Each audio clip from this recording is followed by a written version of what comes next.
फदानपुरा राजस्थान की वादियों में बसा एक खूबसूरत गांव। लेकिन ये गांव जितना खूबसूरत था उतने ही ज्यादा इसके अंदर राज छुपे थे।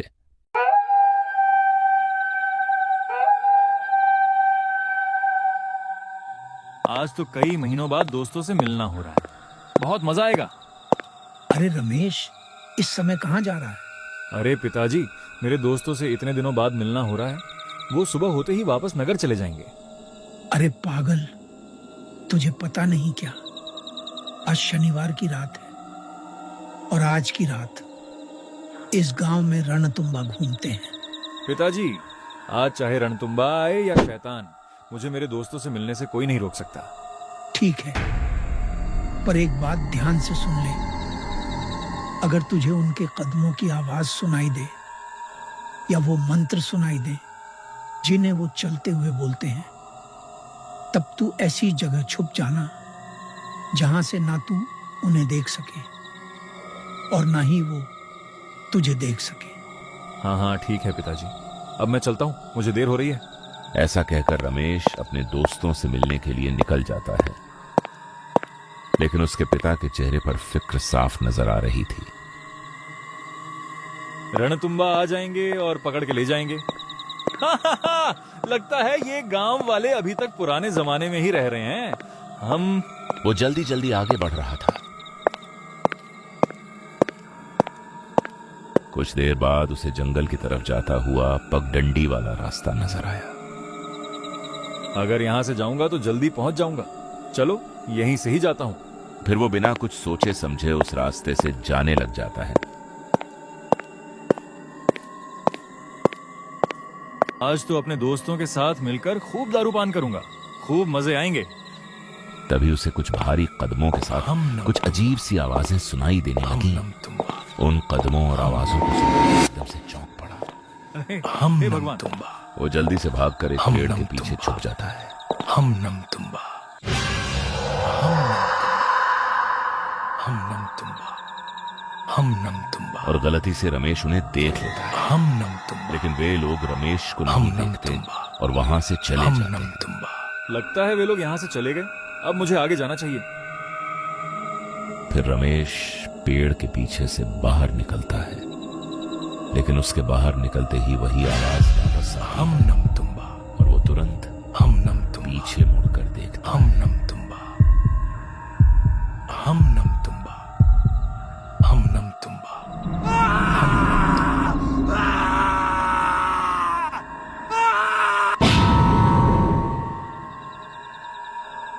जब कई देर बाद भी रमेश नहीं आता है तो उसके पिताजी गांव के एक आदमी को लेकर रमेश को ढूंढने निकल जाते हैं। फिर जंगल में थोड़ा आगे चलने के बाद एक बड़े से पेड़ के नीचे रमेश रहस्यमयी हालत में पड़ा मिलता है।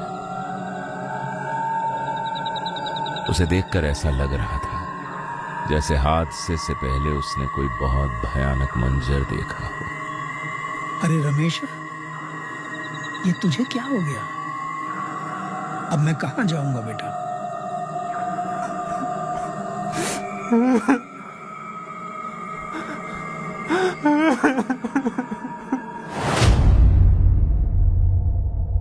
तीन 300 साल बाद घोर काला अंधेरा और बस पेड़ पौधे। नेहा उनके बीच खड़ी थी। कोई है क्या यहाँ? कोई है? उसने कुछ कदम आगे बढ़ाए। उसे उसकी बात का जवाब तो नहीं मिला। पर थोड़ी देर चलने के बाद उसे टप टप की आवाज आने लगी, जैसे कहीं पानी टपक रहा हो। मैं यहाँ क्या कर रही हूँ? कौन लेकर आया है मुझे यहाँ पर? उसके ऐसा बोलते हुए एक अजीब सी आवाज आती है और झाड़ियों में से एक अजीब सा प्राणी निकल कर आता है। नेहा उसे देखकर डर जाती है और तेजी से पीछे की तरफ भागने लगती है। वो भागते भागते एक रहस्यमयी पेड़ के पास पहुंच जाती है। उस पेड़ में से एक अजीब सी चमक निकल रही थी। नेहा उस पेड़ को घूर घूर कर देखने लगती है। फिर अचानक से वो अजीब सा प्राणी नेहा पर हमला करने वाला होता है और तभी। अरे नेहा, कब तक सोती रहेगी? उठना नहीं है क्या अब? बहुत देर हो गई है सोते हुए, अब तो उठ जा। तभी नेहा की आंख खुलती है और वह नींद से जाग जाती है। अरे, तो ये सब क्या सपना था जो मैं अभी देख रही थी? मैं कुछ याद नहीं आ रहा है। अरे कैसा सपना? और क्या याद नहीं आ रहा है? वैसे अब ये सब छोड़, तुझे एक बात बतानी थी। हम दोनों आज ही एक गांव की ओर निकलेंगे, इसलिए जल्दी से तैयार हो जा, हमें देर हो रही है।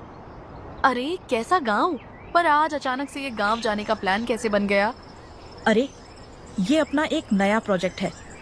हमें गांव की रहस्यमयी और पुरानी प्राचीन चीजों की जानकारी लेकर आनी है, इसलिए बोल रही हूँ।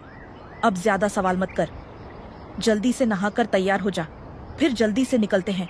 फिर श्रेया ये सब कहकर तैयारी करने में लग जाती है और नेहा भी नहाने के लिए निकल जाती है। फिर वे दोनों एक गांव के अंदर पहुंच जाते हैं और गांव की खूबसूरती को निहारने लग जाते हैं। यार नेहा, ये गांव देख कितना खूबसूरत और मस्त है। यहाँ के लोग भी कितने मिलजुल कर रहते हैं। हाँ श्रेया, इस गांव की ये बात तो बहुत अच्छी है कि यहाँ के लोग सब साथ में रहते हैं और हमारे शहर वाले अपने काम से काम रखते हैं। ये दोनों बात कर ही रही होती हैं कि तभी गांव के सरपंच जी इन्हें देखकर बोलते हैं, अरे बच्चियों, यहाँ आओ। फिर वे दोनों सरपंच जी की बात सुनकर उनके पास जाती हैं। अरे बच्चियों, तुम दोनों यहाँ की तो नहीं लगती हो। तुम दोनों शहर से आई हो क्या? हाँ सरपंच जी, हम दोनों शहर से यहाँ गांव में कुछ पढ़ाई करने के लिए आए हैं। अच्छा, आप पढ़ाई करने के लिए इस गांव में आई हैं, पर हमारा गांव ही क्यों? सरपंच जी, हम सिर्फ आपके गांव में ही नहीं आए हैं, हमें 5 गांवों में जाना है। आपका गांव पास में था, इसीलिए पहले यहाँ आ गए।